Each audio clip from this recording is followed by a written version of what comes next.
I am happy to be speaking with you on the occasion of the Constitution Day. I would have been happier to interact with you all in person, but the pandemic has imposed restrictions on us. Today is the 71st anniversary of the adoption of our Constitution. Since 1979, the legal fraternity had been celebrating November 26 as Law Day every year on a call by the Supreme Court Bar Association. In 2015, commemorating Baba Saheb Ambedkar's 125th birth anniversary, the government decided to celebrate November 26 as the Constitution Day. I believe we are blessed in having our founding document drafted by the great visionary leaders of our freedom movement. They were conscious of the fact that they were writing the collective future of the nation only on behalf of the people at large. Not only is democracy at the heart of the Constitution, the Constituent Assembly itself was formed in a democratic manner. It had popular representation from across the country and included some path-breaking women among its members too. People also took great interest in the lively debates of the Constituent Assembly. Over 53,000 citizens sat in the visitors' gallery over a period close to 3 years and watched the debates according to the records. Thus, what we have before us is, if I may say so, a document truly of the people, by the people, and for the people. To paraphrase Abraham Lincoln, I can say with conviction that this document, a creation of Indian genius and ingenuity, too shall not perish from earth as citizens continue to repose faith in it. Ladies and gentlemen, our Constitution is said to be the lengthiest document of its kind. But then, as the President of the Constituent Assembly, Rajan Babu, rightly observed, its bulk is not an issue if its provisions are well thought out. This spirit of the epic of our times, however, is elegantly captured in the preamble. In mere 85 words, it spells out the core values that propelled the freedom struggle, the vision of our founding fathers, the dreams and aspirations of every Indian.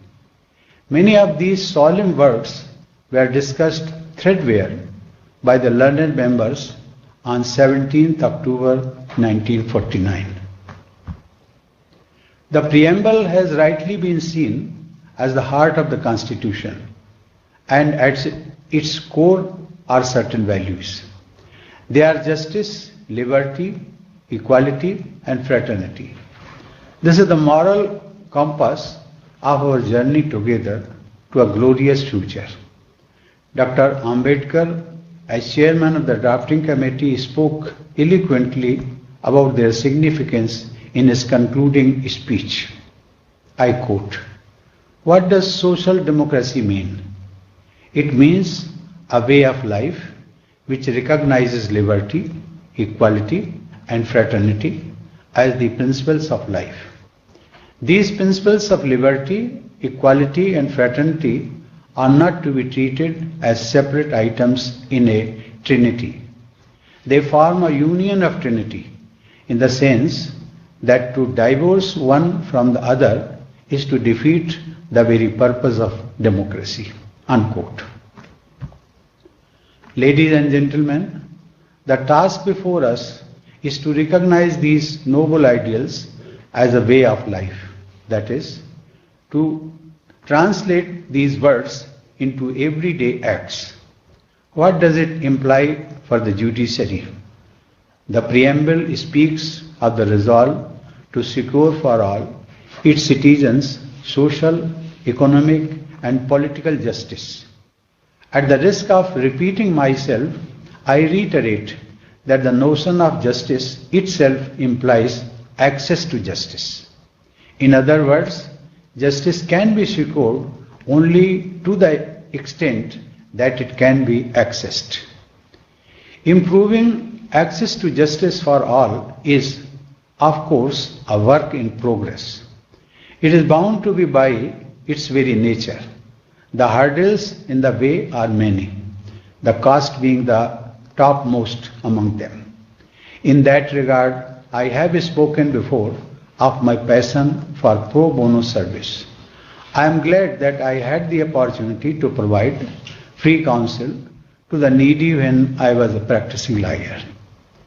Another hurdle has been the language, and on this count, I am pleased that the higher judiciary has started making available its judgments in more and more regional languages. This is surely the best way to keep more and more citizens in the loop and thus bringing the institution of judiciary closer to the citizenry at large. Solutions, on the other hand, are numerous too. Technology is emerging as the foremost among them, more so now as we grapple with the restrictions the pandemic has imposed on us. I am happy to see that the Supreme Court has continued to function and dispense justice amid the pandemic using technological solutions like video conferencing and e-filing. I commend the bar, the bench, and the officials for not letting the coronavirus come in the way of fulfilling the duty of securing justice for all. The compulsion induced by COVID-19 can indeed help us further in finding more creative ways to fulfill that task and augment the access to justice. Ladies and gentlemen, on this solemn occasion, let us further ponder upon the task of making the noble ideals part of our lives. I recall the words of Rajan Babu, the first among my illustrious presidents. On 24th January 1950, the Constituent Assembly met for the last time. It was during this sitting that Dr. Rajendra Prasad's name was announced as the first President of India. Responding to cheers and congratulations from the fellow members, the stalwart freedom fighter said, and I quote, "I have always held that the time for congratulation is not when a man is appointed to an office, but when he retires. And I would like to wait until the moment comes when I have to lay down the office which you have conferred on me to see whether I have deserved the confidence and the goodwill which have been showered on me from all sides and by all friends alike." Unquote.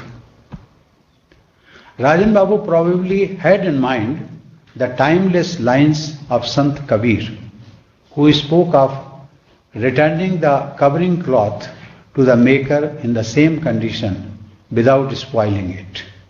Das Kabir jatan kari udhi jiu ki tyo dhar dini chadariya.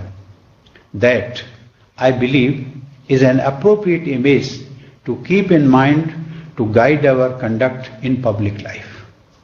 Should this not be the aspiration of those holding high constitutional posts? We should strive to set an example, always rising above partisanship and prejudices. These observations of Rajan Babu applies to all of us. While discharging my responsibilities, I have always tried to hold his words as guiding mantra for me. Let us introspect how we can better live up to the ideals of the founding fathers, as enshrined in the Constitution, in general and the preamble in particular. Ladies and gentlemen, the Supreme Court of India has earned a reputation for its superior standards and lofty ideals. Landmark judgments passed by this court have strengthened the legal and constitutional framework of our country. Its bench and the bar are known for their intellectual depth and legal scholarship. I am confident that this court would always remain the sentinel of justice. I wish the Chief Justice and the judges of the Supreme Court the very best for the future.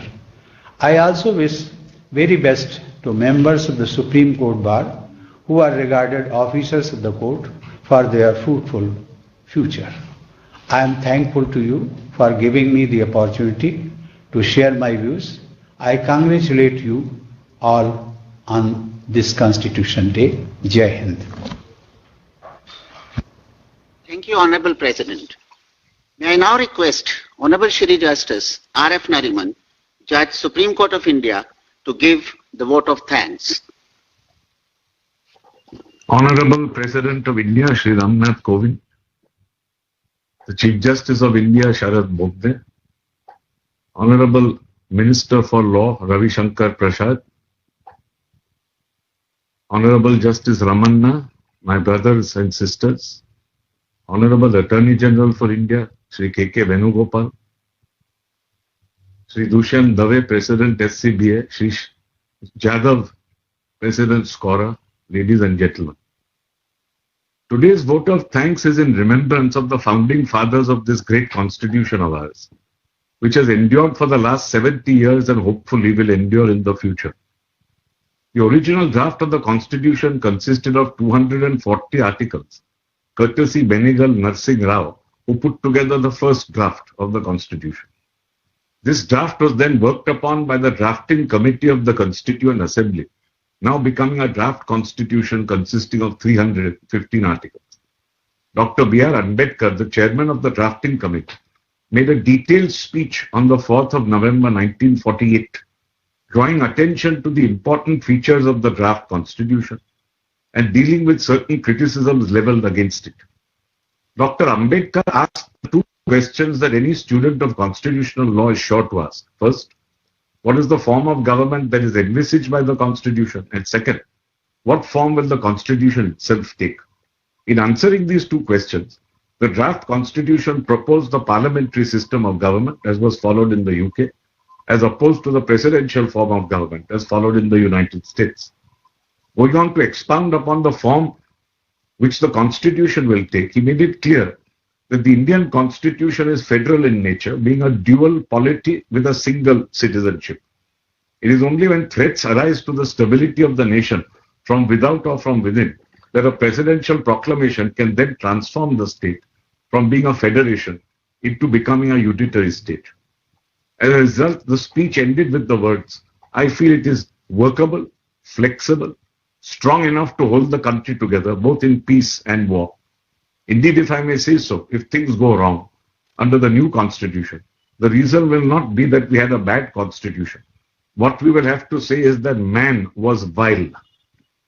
1 year after this famous speech was delivered on 26 November 1949, the Constituent Assembly took up the third reading of the constitution. On this occasion, Dr. Ambedkar made a speech in which he mentioned the labor that had been undergone to produce the Constitution of India, spreading over almost 3 years of intense work, borrowing from constituents from all over the world and adapting principles derived from them to the genius of the people of India. He stated how the United States took only 4 months to draft its small constitution, Canada 2.5, Australia 9, and South Africa 1 year. As many as 2,473 amendments to the draft constitution were considered. In a significant passage in his speech, Dr. Ambedkar warned that the good work put in to draft such a constitution would all be lost unless those who man it turn out to be good themselves. This has been adverted to by the learned Chief Justice. Dr. Rajendra Prasad then made a speech, after which the constitution was formally adopted. Echoing Dr. Ambedkar's views relating to the constitution being a lifeless thing, dependent upon the men who control and operate it, these were his words of wisdom. Whatever the constitution may or may not provide, the welfare of the country will depend upon the way in which the country is administered. That will depend upon the men who administer it. It is a trite saying that the country can have only the government it deserves. Our constitution has provisions in it which appear to some to be objectionable from one point or another. We must admit that the defects are inherent in the situation in the country and the people at large. If the people who are elected are capable and men of character and integrity, they would be able to make the best even of a defective constitution. If they are lacking in these, the constitution cannot help the country. After all, a constitution, like a machine, is a lifeless thing. It acquires life because of the men who control it and operate it. And India needs today nothing more than a set of honest men who will have the interest of the country before them. There is a fissiparous tendency arising out of various elements in our life. We have communal differences, caste differences, language differences, provincial differences, and so forth. It requires men of strong character, men of vision, men who will not sacrifice the interests of the country at large for the sake of smaller groups and areas, and who will rise over prejudices which are born of these differences. We can only hope the country will throw up such men in abundance. Ending his speech with a reference to the father of the nation, he then said, Mahatma Gandhi laid stress on the purity of methods which had to be pursued for attaining our ends. Let us not forget that this teaching has eternal value and was not intended only for the period of stress and struggle, but has as much authority and value today as it ever had before. We have a tendency to blame others for everything that goes wrong and not to introspect and try to see if we have any share in it or not. It is very much easier to scan one's own actions and motives, if one is inclined to do so, than to appraise correctly the actions and motives of others. I shall only hope that all those whose good fortune it may be to work this constitution in future will remember that it was a unique victory which we achieved by the unique method taught to us by the father of the nation. And it is up to us to preserve and protect the independence that we have won, and to make it really bear fruit for the man in the street. Let us launch on this new enterprise of running our independent republic with confidence, with truth and non-violence, and above all, with heart within and God overhead. I would be remiss if I were not to remember the great judges of the past who, like the great Chief Justice John Marshall in the United States, have made the Constitution work, maintaining the delicate balance of power between the three great branches of government. Three outstanding judges of the past need special mention: Chief Justice Bijan Kumar Mukherjee, Chief Justice Subbarao, and Justice Krishna Iyer. Chief Justice Mukherjee was part of the very first Supreme Court of India, and through his outstanding judgments gave great importance to the fundamental rights chapter of the Constitution, expounded upon the vast jurisdiction of the apex court itself under Article 136 of the Constitution, and delineated the executive function as being the residue after the legislative and the judicial functions are taken away. Chief Justice Subbarao will be remembered for his brilliant analytical judgments expanding fundamental rights. Many of his dissents later became law in important areas such as privacy and reservation. He also set the limits of Parliament both in its constituent and legislative capacity, as he was obviously a prophet before his time. Justice Krishna Iyer, with his inimitable style, ushered in what we may call poverty jurisprudence, making the Constitution percolate down to the poorest and weakest citizen of India. Also, he ushered in the era of reformative justice, suggesting transcendental meditation and yoga as agents which heal criminally diseased minds. To all of these great human beings, then, is a debt due of gratitude which we simply cannot repay. If only we follow in the footsteps of the father of our nation and these great human beings, we have nothing to fear. After all, in India's tryst with destiny, we have chosen to be wedded to the rule of law as laid down by the Constitution of India. Let every person remember that the holy book is the Constitution of India, and it is with this book in hand that the citizens of India march together as a nation, so that they may move forward in all spheres of human endeavor to achieve the great goals set out therein. Thank you. Thank you, Lordship. Honorable President, may we conclude the program?